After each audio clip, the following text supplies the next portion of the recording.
If you go to our website, iamwholelife.com, you can grab these in the back. There's a $5,000 scholarship that I want you all to try for. It's in the back. Any questions? Yes? What did the guy say to you that made you, like, turn to Christianity? I was pro-life, and I was conservative of a sort, but I was living a very immoral life. I was a professional athlete at the time. I was full of myself. I was not living a chaste life. And so I was proud of myself for being a womanizer. I was proud of it. And I was proud of myself for being violent. Those were the two things. And even though I was pro-life, it sounds insane, right? In Hawaii, here I was, the head of Hawaii Right to Life. I was an atheist. I was a professional fighter. I've been going back and forth to Japan where I fought. I was not living a chaste life. I didn't get contraception at the time. I was pro-life, but I believe in contraception. And this man took me aside, and in just one conversation, he made me see that the very things that I was proud of, the very things that gave me self-worth, were what made me such a despicable human being. And in just one guy challenging me one time, not being afraid, took my whole world, my whole self-worth, and turned it upside down. And that's what it was.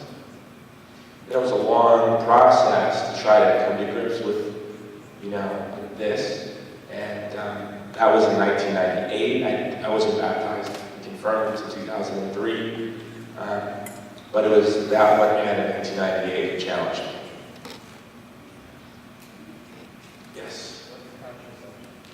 What is contraception?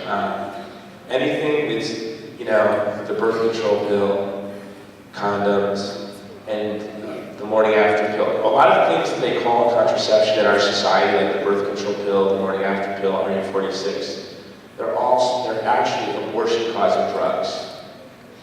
And they're devastating to women. In fact, the morning after pill is extremely dangerous to women.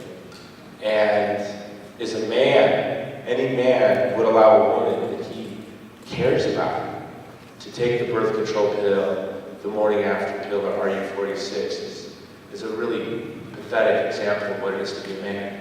Because this woman is risking her life so you can use her. She's destroying her fertility so you can use her.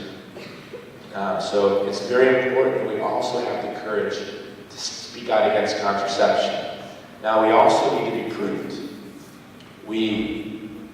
With whole life, with our campaign, we want to link abortion to the direct intentional killing of the human person, which is what abortion is. As Catholics, we know contraception is a mortal sin, abortion is a mortal sin. But with some of our friends, oftentimes it's best to get them to get abortion first, surgical abortions and chemical abortions. When they get that, move on to contraception. If you start with condoms and try to move towards abortion, it's going to be much harder to get them. Start with surgical abortions, chemical abortions, and work your way towards that consistent ethic of respect for sex.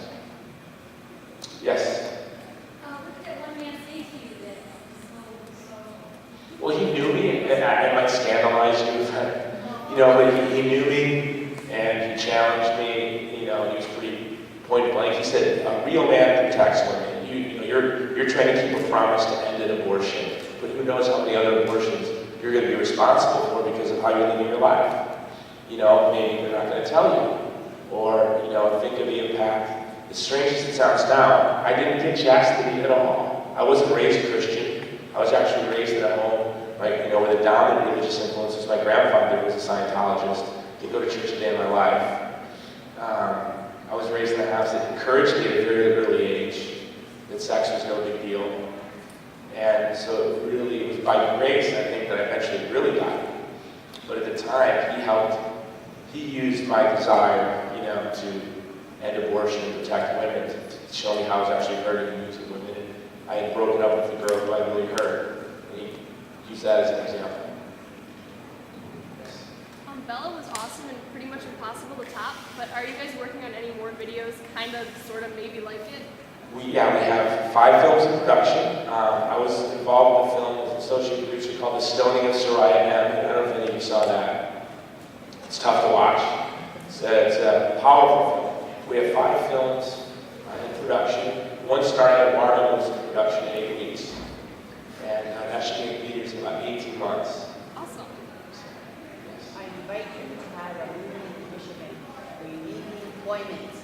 Have a movie in Michigan. Yes, make a movie in Michigan. Well, if you invest in our next movie, if all of you here pull a big sale, makes us, 10 million, whatever we make the next movie, we will do it right here in Michigan. I will say that your film office has been very aggressive in courting us, but our next 5 films, all of them have to be set in different environments. One's a World War II movie, one's in Mexico, one's in Malta. So, yes? I've been in a debate with my friend's mom about abortion, and she brought up, she believes that there's no right and wrong, but it was the same thing, and that was like why she had a view on it, and I didn't really know what to say to that. Like, I kind of felt like I came to that end, like I was doing pretty good, but when she said that there's no right and wrong, I didn't really know what to say. Did you have any? Well, when they say that, they don't believe it. Like, my fantasy is that I've been in debates with people on stages full of 1,000 people on this, and I just wanted to hit them with a chair like this is my fantasy. And, what? Is that not wrong? But if you take it to absurdity, you ask them, is raping a child wrong? Of course, they believe that there's right and wrong. In college, moral relativism attracts young people for one main reason: sexual immorality. They want to do what they want to do, how they want to do it. And my response to that is deny the horror of the Holocaust. Deny the scandal and horror of child abuse and genocide just so you don't feel guilty about fornicating is absurd. So that's the root of it for a lot of people. And with your friend's mother, we have to end up, this is one thing you always have to remember.